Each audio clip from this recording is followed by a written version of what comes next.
In our minds, the Roman Empire often appears as a halo that never fades, a world of great architectural works that have stood the test of time, of legal systems that laid the foundations for modern civilization, and of mighty armies that brought order to the ends of the earth.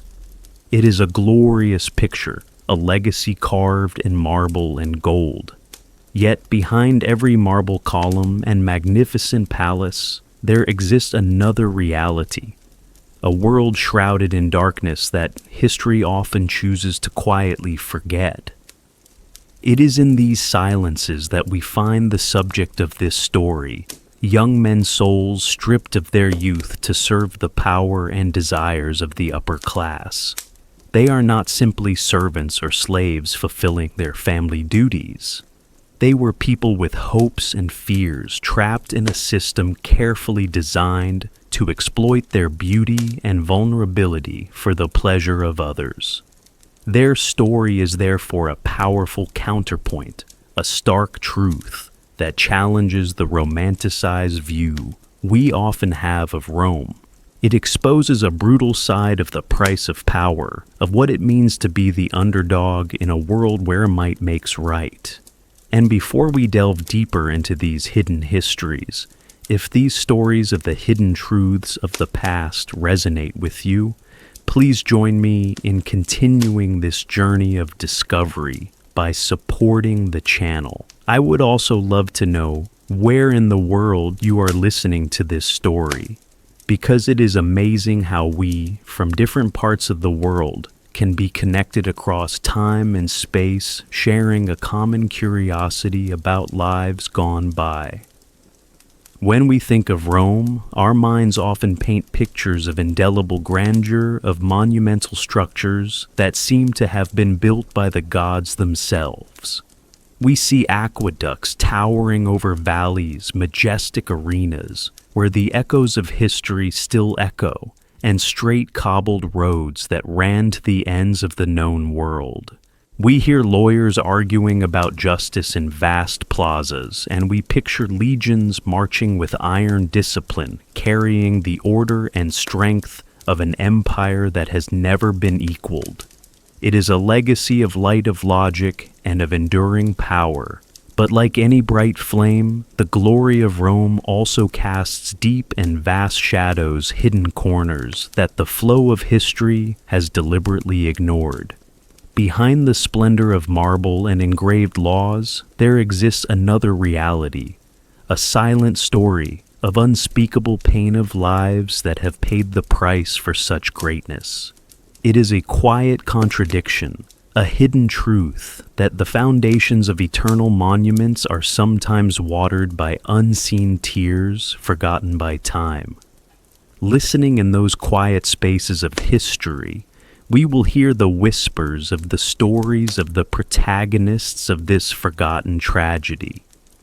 It is the story of young men whose lives were cruelly turned into slaves to serve the private desires of the powerful Roman elite. But to call them servants or slaves simply does not do justice to the story. Their role was far more complex and painful, for they were not simply laborers deprived of their freedom. They were men trapped in a system deliberately designed to exploit the two most precious things. They had their youth and their beauty. They were not waiters or sweepers. They were flowers forced to bloom in the dark to grace a night of pleasure and then be forgotten by the end of the day.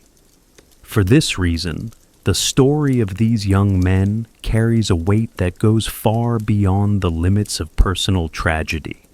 It becomes a silent but powerful rebuttal, challenging the glamorous view we often impose on the Roman past, forcing us to pause and ask what the true price of greatness is. More than that, their story lays bare the most universal and brutal truth about being an underdog in a world where power is the only measure of worth and right. It shows us what it means to be voiceless, to have one's fate sealed, and to live as a flickering shadow, existing only to serve the existence of another. And before we turn the pages of this sad tale together, if bringing forgotten voices to light is meaningful to you, I hope you will choose to join me on the journey ahead. It is a miracle to know that from different corners of the modern world, we are together quietly looking back to a distant past. So, please share where you are listening so we can all feel this invisible connection, a global community bound by compassion and curiosity across time and space. The life of a male page when viewed from the outside can appear contradictory. Some may live in luxurious rooms draped in silks and brocades and enjoy fine cuisine. Others endure squalid living conditions no better than the lowest slaves. But in either case, life comes at an invisible price, the complete loss of privacy and personal property. Everything they possess, from the clothes they wear to the space they occupy, does not belong to them, but is given and can be taken away at any time. Their precariousness is not just material, but is deeply rooted in the social and legal structures themselves. They existed in a terrifying legal vacuum, where no laws protect their dignity or their bodies. The will of their master was the supreme command, the only law governing their lives. Any resistance or complaint was meaningless because, in the eyes of Roman society, they were nothing more than property. And perhaps the most brutal of all chains were not those that could be seen, but the invisible strings that bound the mind.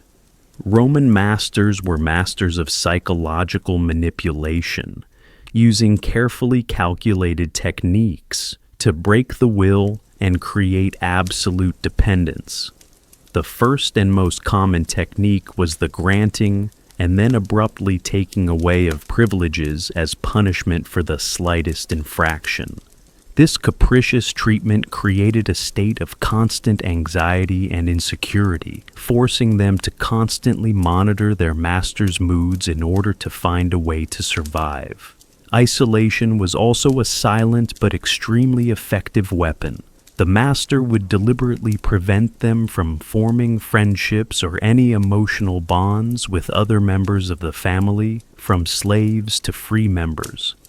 This isolation deprived them of any source of emotional support, and in that small world, the master became the sole center of existence. To complete the picture of control, masters often instill competition and jealousy. By treating their servants with favoritism, they pit their servants against each other for favor, turning potential allies into hostile rivals, thereby eliminating any possibility of unity. Even the education that the lucky few receive is just another subtle form of control. Being taught to read, write, or discuss philosophy is not meant to enlighten them, but to hone them into more interesting companions, intellectual ornaments for their masters. Their knowledge, like their bodies, is just another tool to serve others. This spiritual domination is visibly and brutally inscribed on their own bodies. A male page's body is no longer a home for the soul, but a living sculpture carved and shaped according to the owner's sole will. They are subjected to strict diets and exercise regimes, not for their own health, but to maintain an ideal figure in the eyes of others. They are forced to undergo elaborate beauty treatments, sometimes even primitive, painful, and dangerous cosmetic surgeries, just to change a feature or hold on to their fading youth. Even the splendid clothes and precious jewelry they wear are not gifts of affection. They are signs of ownership, a solid gold necklace affirming their status as an expensive showpiece, a way for the owner to flaunt his wealth and taste. And this reification of the human being did not stop within the family. It was the basis for a ruthless economy. A real human trafficking market existed, where the Roman elite competed fiercely with each other to possess the most beautiful or most talented page boys, pushing up the value of a life and creating incentives for traffickers to continue their work.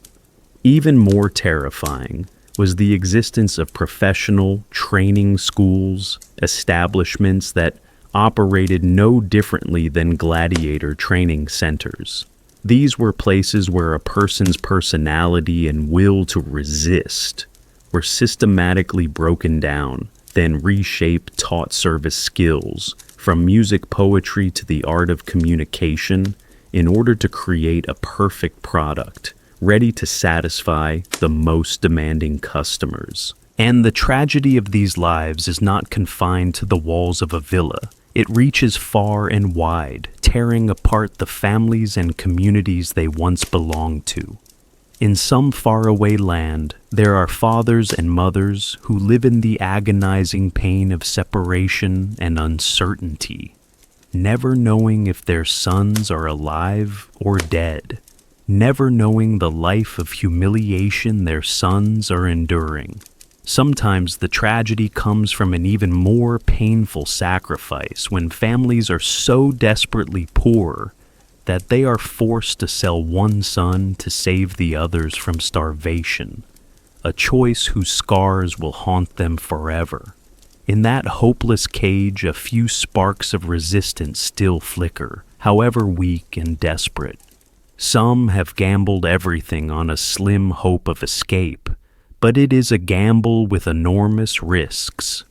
If they fail, they face severe punishment and are made a public example of a chilling warning to others who might attempt the same.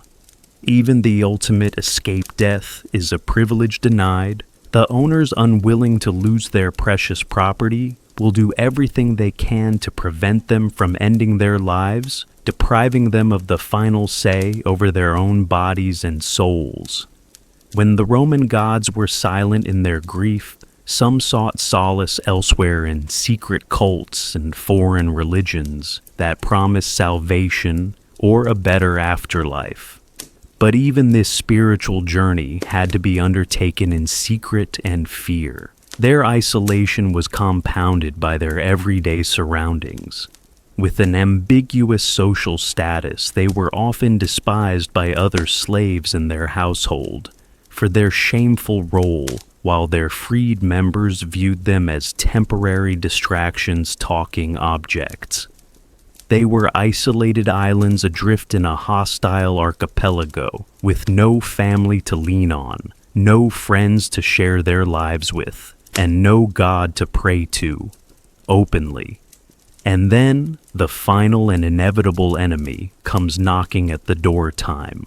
Their value is built on the most fragile foundation, the beauty of youth. And when that foundation begins to crack, their entire existence is shaken.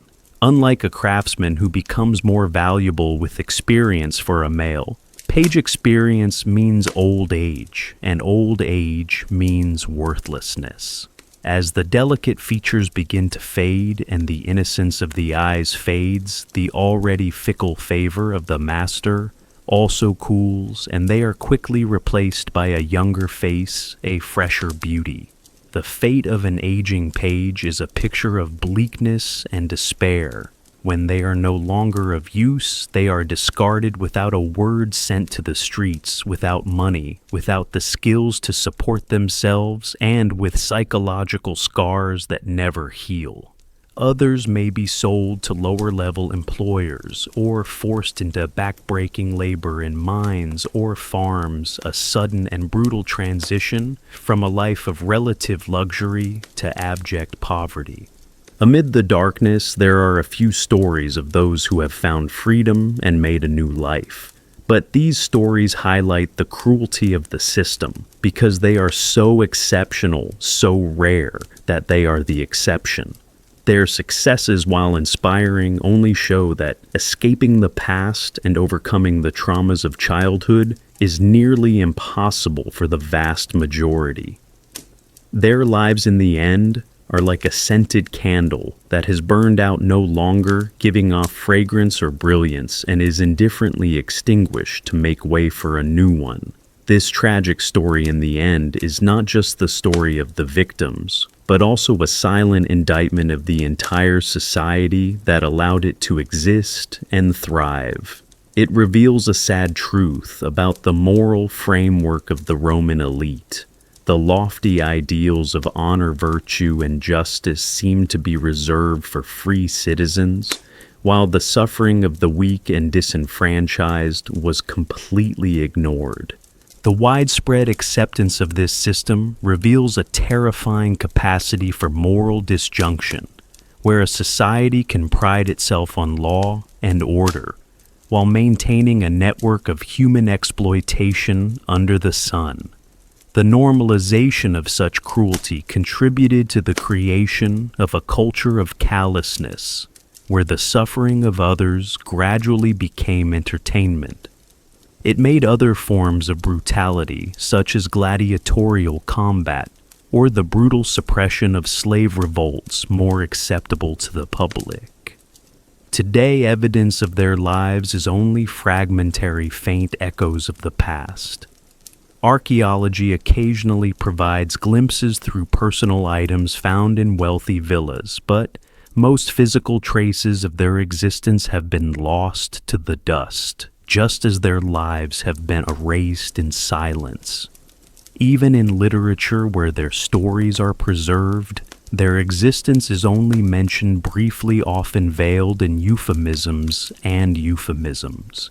It seems that even Roman authors felt uncomfortable confronting this reality head-on, and so the fullest truth often lies in the silence between the lines, in what is left unsaid, reflecting a deliberate avoidance by a society unwilling to look into its own darkness. So, when the curtain closes on history, what will we be left with of these forgotten lives? Perhaps the most important thing is to remember that behind every dry line of history is a heart that once beat a soul, that once hoped and feared. They are not footnotes or lifeless statistics. They are individuals with important stories, and to honor their memory is to restore to them the dignity that was once stripped away. Their stories force us to be more cautious with the epics of civilization, to look beyond the glitter of palaces and laws, to see the price of progress, to see the pain buried beneath the foundations of greatness. But amid the darkness, we also see an extraordinary light of resilience. Despite being brutally treated and pushed to the brink of despair, the human spirit within them was never completely extinguished. Their efforts to resist their quiet moments of sharing, or their simple will to survive, all are testaments to an indestructible dignity. And perhaps the most profound lesson is the connection between their stories and our world today. The forms of exploitation and dehumanization are ever changing, but their essence remains a warning that never grows old. History's silence in the face of their suffering is also a mirror of our own discomfort when faced with injustices we do not want to acknowledge. Ultimately, their legacy is a silent but powerful question that challenges each of us to look at our own societies and ask ourselves, how are we treating our most vulnerable? For the true greatness of a civilization is perhaps not measured by the height of its edifices, but by the compassion it has for the most vulnerable living in its shadow.